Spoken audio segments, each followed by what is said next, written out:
Explicação do livro A Formação do Espírito Científico em Bachelard, artigo escrito pelo professor Edgar Dias de Vasconcelos.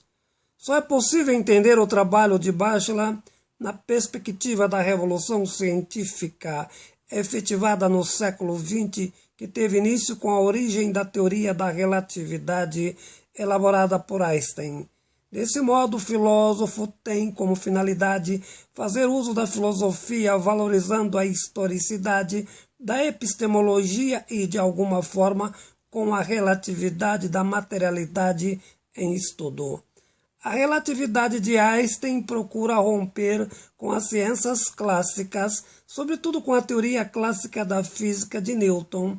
Portanto, o objeto não pode mais ser entendido em sua fundamentação absolutista. Desse modo, a consciência crítica epistemológica não deve ser desenvolvida em sua direção contínua, pois as estruturas são radicais, colocando em descontinuidades a relação da historicidade dos paradigmas. A nova ideia científica fundamenta-se na descontinuidade, também com os procedimentos do senso comum.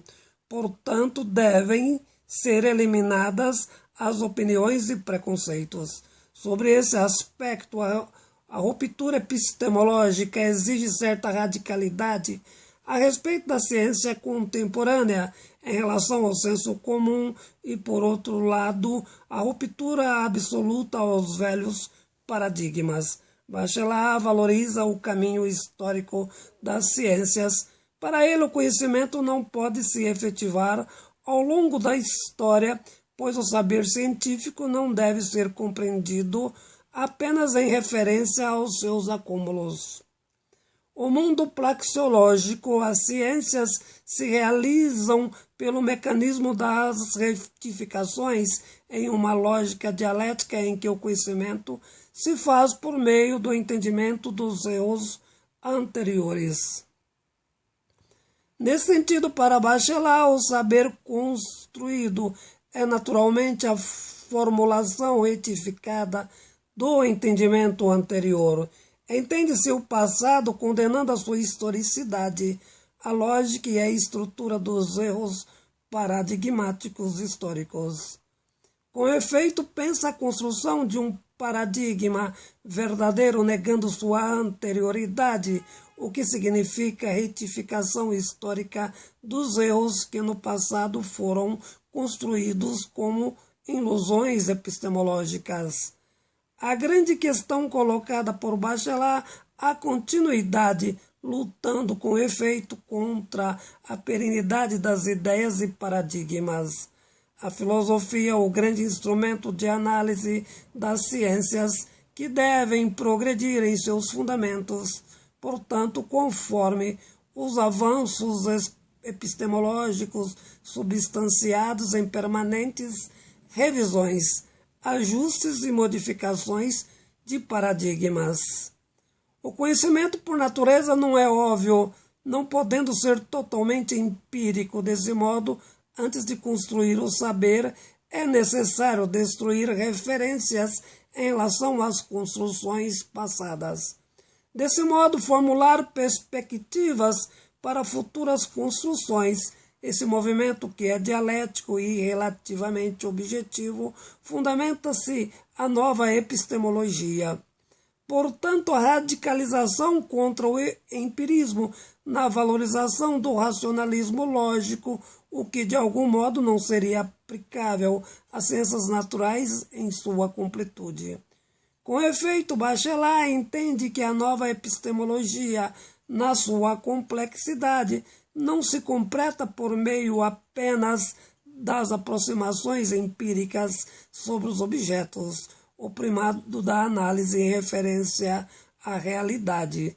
O cientista aproxima da compreensão do objeto pelo caminho de um paradigma sustentável, aplicação racional da logística paradigmática. Entretanto, o método científico para Bachelard não é direto, imediato, no entanto, indireto no uso da razão. a distinção importante em relação às ciências anteriores ao século XX, a valorização do racionalismo contrário ao empirismo, o conhecimento científico solidário ao racionalismo, sendo que o mesmo atende às necessidades do novo método. Racionalismo aplicado ao novo espírito científico sustenta-se na dialética entre a relativa experiência e a teoria, sendo que a lógica cognoscente é determinada pelo objeto e sujeito dialeticamente em pesquisa.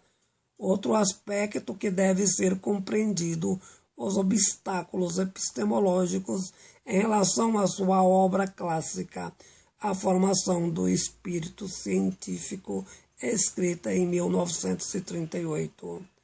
O conhecimento, uma contínua superação dos paradigmas anteriores na destruição dos conhecimentos não bem elaborados.